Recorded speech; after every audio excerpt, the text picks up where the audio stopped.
Shalom.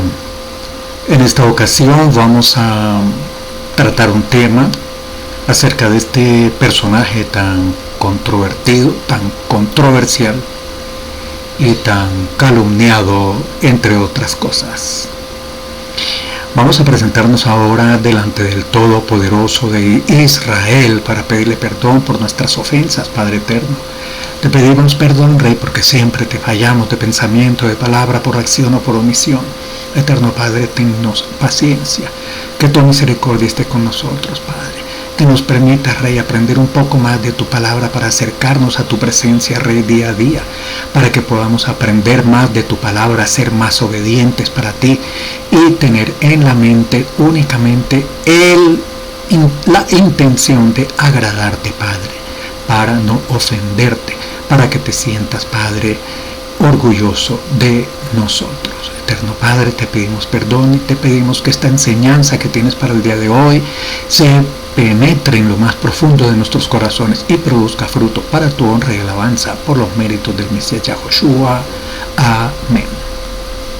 Nuestro tema en esta ocasión, Shaul, Pablo para las denominaciones, el Shaul que no conocí. Vemos en la ilustración un gráfico muy conocido acerca del momento en que el Mesías se le reveló a Shaul, el discípulo. Cuentan que él iba con un regimiento que pertenecía al Sanedrín, iba con destino a Damasco. Y en el camino una luz y una visión se apoderaron de él y de esa manera vino lo que se suele llamar la conversión de Shaul. Bueno, ¿qué enseñaba Shaul? ¿En qué sitios enseñaba? ¿Cuándo enseñaba? ¿En qué regiones? ¿A quiénes enseñaba? ¿Cómo se autodefinía el discípulo Shaul? Vamos a tratar de darle solución a estas preguntas cuya solución nos pueden ayudar a definir un poco más el perfil de este personaje. Shaul es uno de los personajes más importantes e influyentes en los escritos nazarenos, pero lo hemos leído en su verdadera dimensión, porque en diversos grupos se tienen diversas visiones acerca de su enseñanza. ¿Se contradice Shaul con el resto de la Sagrada Escritura? ¿Es Shaul el originario de una nueva doctrina? Vamos a consultar el libro de Hechos y otras fuentes para tratar de conocer mejor este controvertido personaje. Vamos a Hechos 9:18, nos dice: en el momento algo como escamas cayeron de los ojos de Shaul y pudo ver otra vez. Se levantó y fue sumergido. Después comió un poco de alimentos y recobró la fuerza. Shaul pasó unos días con los talmidim en Damasco. Y en Hechos 9:20 vemos lo siguiente: e inmediatamente comenzó a proclamar en las sinagogas que Yahushua es el Hijo de Yahweh. En este estudio utilizamos la versión Kadosh. Se sugiere tener varias versiones abiertas e ir cotejando los contenidos. Ya conocemos el pasaje de la conversión. Vamos a ver ahora en estos versículos el relato en Hechos 9. Este pasaje, este espacio del texto nos enuncia primero dónde, en qué sitios, en qué lugares. 2.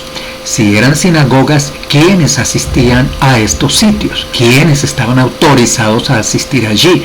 ¿Quiénes estaban autorizados a entrar allí? ¿Quiénes estaban autorizados a enseñar en esos lugares? ¿Podía cualquier persona, extranjeros, paganos o siquiera simpatizantes, entrar en esos lugares? 3. ¿Qué proclamaba, enseñaba, anunciaba, afirmaba el discípulo Shaul? Ya conocemos el pasaje de la conversión. Vamos entonces a ver ahora cómo podemos entender un poco mejor a este personaje.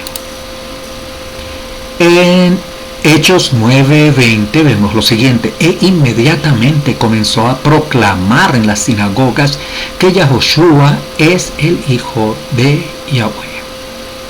Vamos a tratar de contestar primero la pregunta número 1. ¿En dónde? ¿En qué sitios? ¿En qué lugares? Vemos allí que las preguntas 1 y 2 podemos dilucidarlas en este verso de Hechos 9:20. Nos dice que el emisario Shaul comenzó a proclamar en las sinagogas. Claramente el versículo indica que Shaul, el emisario, comenzó su trabajo en las sinagogas. Es pertinente entonces hacer las siguientes preguntas. Si eran sinagogas, ¿quiénes asistían a estos sitios? ¿Quiénes estaban autorizados a asistir allí? ¿Quiénes estaban autorizados a entrar allí?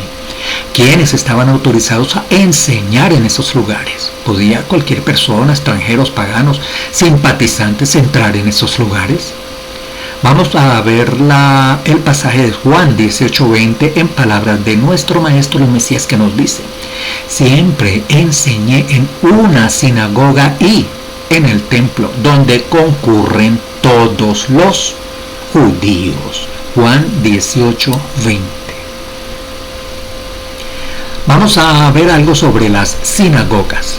Puede verificar lo siguiente en diferentes sitios web desde los cuales hemos hecho también este resumen.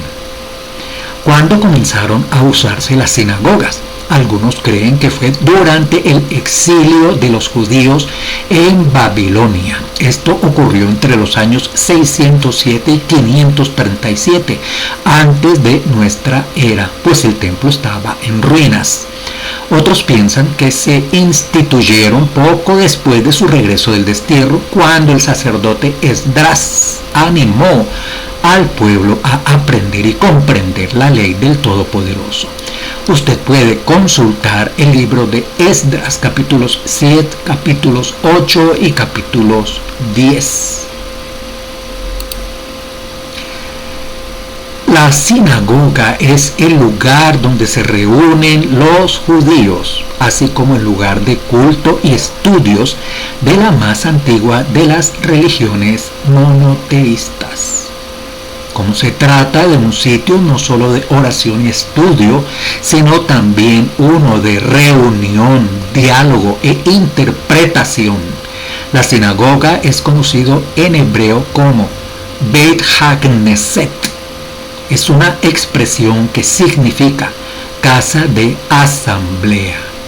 Puede haber tenido lugar luego de la destrucción del primer templo de Jerusalén en los años 587 de la era común, antes de la era común, el primer templo, y durante el cautiverio judío de Babilonia en los años 586 y 537 antes de la era común.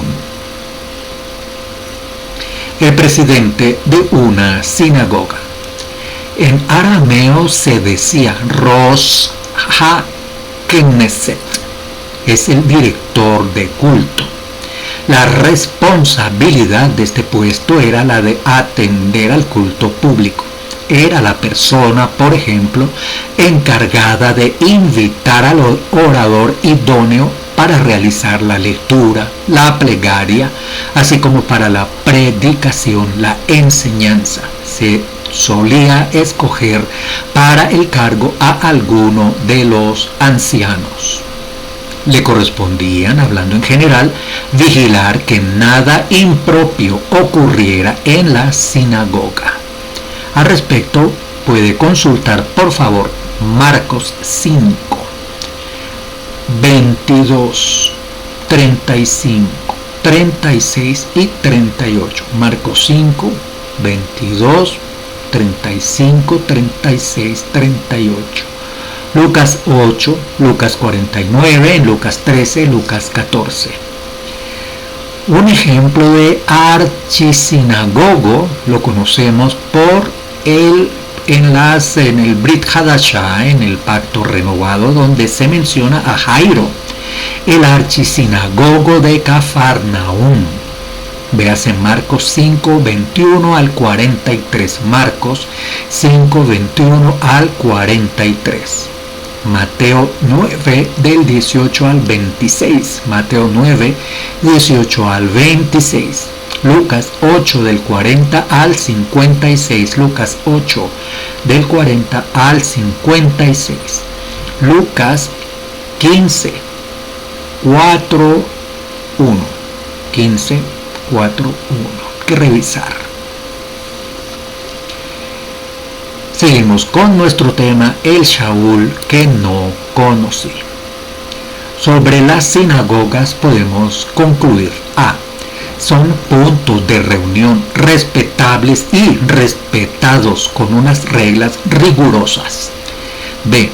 Las personas que realizan las lecturas o estudios son personas seleccionadas por encargados de confianza. C. Cualquier persona no podía entrar allí a menos para enseñar o dictar cátedra sobre doctrina. D. Posiblemente el Mesías y luego Shaul eran personas respetadas dentro de la sociedad judía y farisaica. Vamos a ver estas conclusiones que podemos sacar del tema de las sinagogas. A. Puntos de reunión respetables y respetados con unas reglas rigurosas.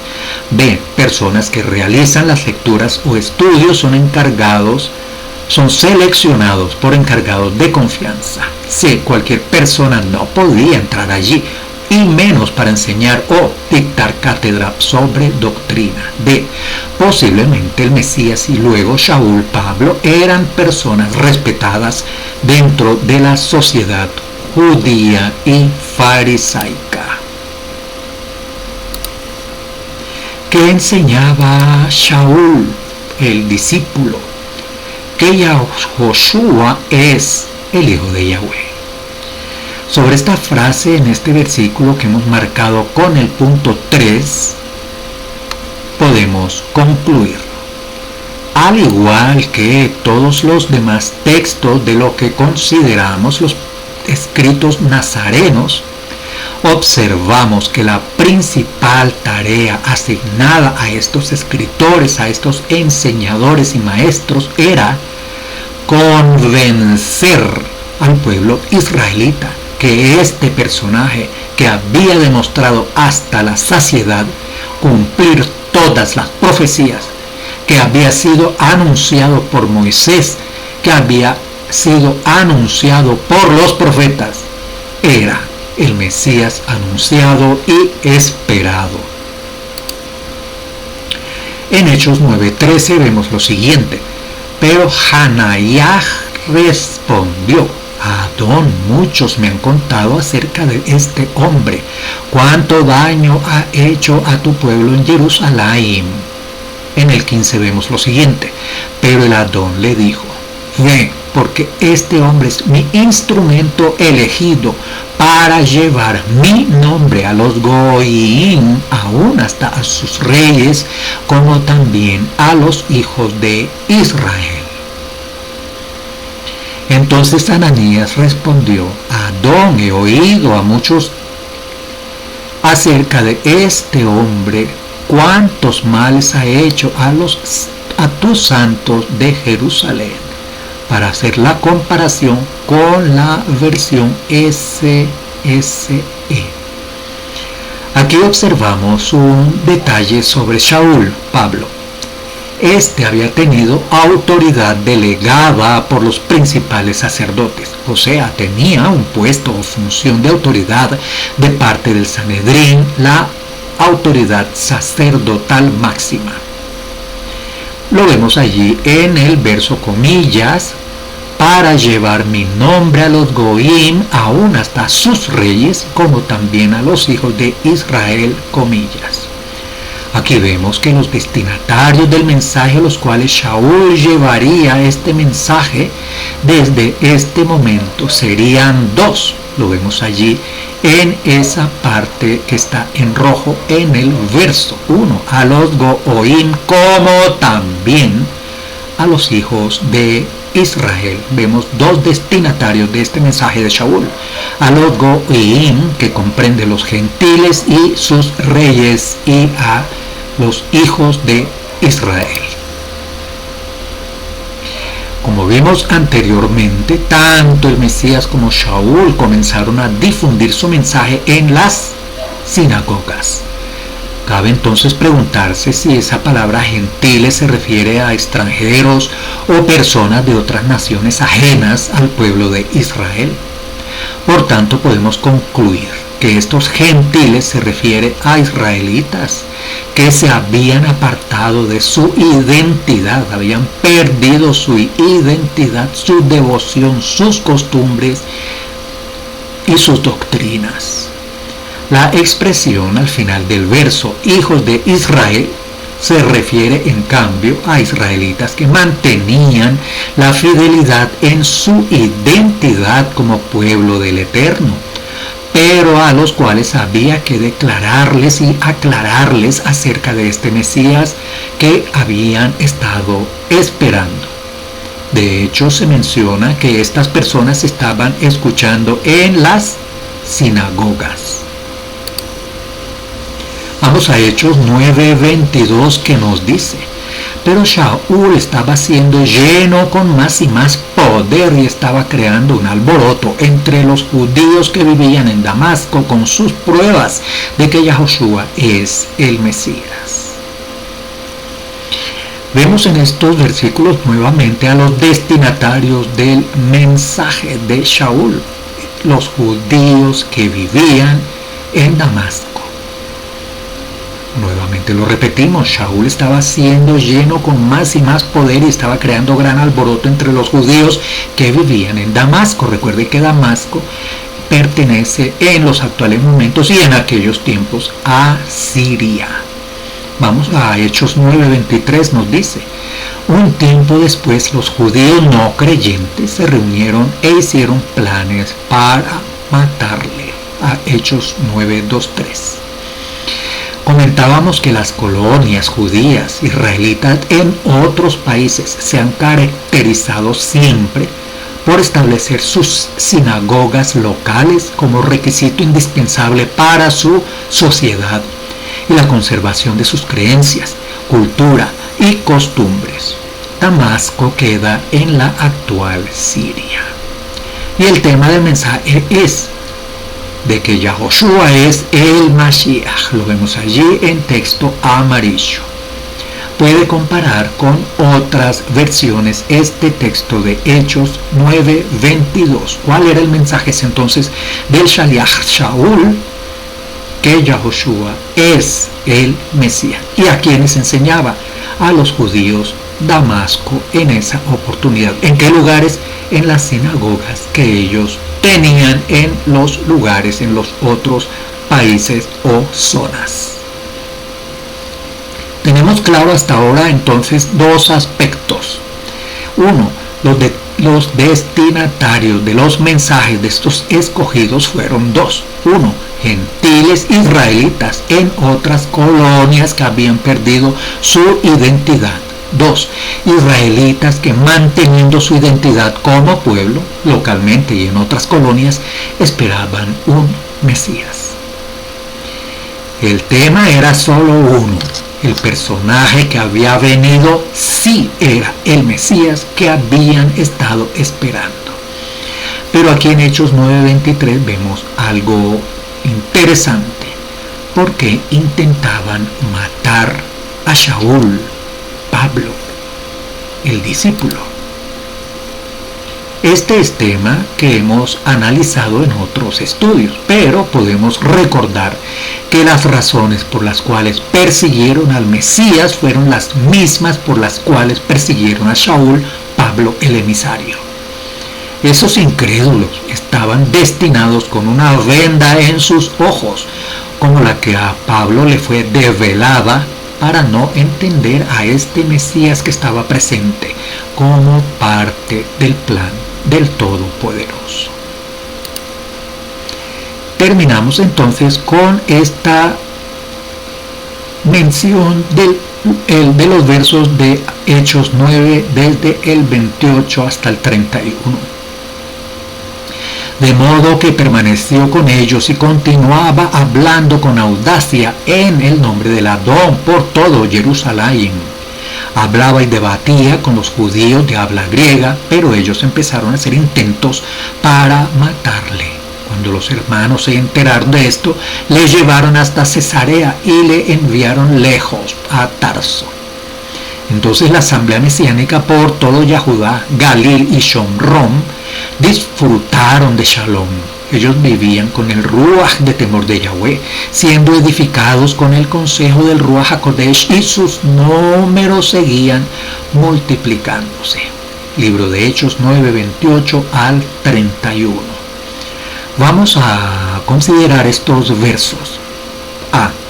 Pablo regresó a Jerusalén, lo vemos en el verso 28, continuaba, dice el texto, hablando con audacia en nombre del Adón por todo Jerusalén. B. Él se hizo conocer de los demás emisarios, vamos a verlo en el verso 29, nos dice, hablaba y debatía con los judíos de habla griega. Vemos muy claro este verso 9:29 que había judíos de habla griega. Por eso es que ha habido tanta confusión, porque han puesto todo como si fuera griego, pero poco a poco se ha ido aclarando este tema. Él se hizo también conocer por los demás emisarios, lo vemos en la primera parte del verso 28. Permaneció con ellos y continuaba hablando con audacia. Igualmente estos eran incrédulos de duro corazón, había muchos que eran incrédulos y de duro corazón. En la zona de Judea se esparció el mensaje del Mesías entre judíos creyentes y gentiles israelitas creyentes. Eran estos dos grupos, judíos como tal, que terminaron creyendo en el Mesías, y también gentiles israelitas que no se consideraban judíos porque no venían de la tribu de Judá, pero eran israelitas de las demás tribus o judíos que habían emigrado a otras colonias con fines económicos y otros fines de comercio, de educación, por negocios, en fin, estaban en otras colonias, y también a ese grupo se les llevó el mensaje. Vemos allí en el verso 31 que se mencionan 3 zonas que corresponden lo que siempre ha contenido el territorio de la nación y del pueblo de Israel. Son Judá, la región de Judá, la región de Galilea y la región de Shomrón, Samaria. Allí estaba el espíritu, el ruaj de temor a Yahweh, y por estas enseñanzas de estos discípulos el número de creyentes y de seguidores del Mashiach siguió multiplicándose. De esta manera terminamos esta corta reflexión acerca de este personaje tan controvertido, tan poco entendido, tan calumniado, pero muy influyente en la doctrina, en la enseñanza del Mesías de Israel. Terminamos con una oración de agradecimiento al Todopoderoso de Israel por habernos dado la vida, la salud y estos medios y estos recursos y este tiempo para poder estudiar, comentar y investigar sobre los temas que nos llevan a conocer más de su plan de redención del pueblo de Israel por medio del Mesías Yahoshua. Al pueblo de Israel, bendición y plegaria al Todopoderoso para que tenga misericordia del pueblo de Israel y le dé sabiduría a sus gobernantes y haga su voluntad de acuerdo a su plan. Por los méritos del Mesías Yahoshua hemos orado y hemos agradecido. Amén, shalom y hasta otra ocasión.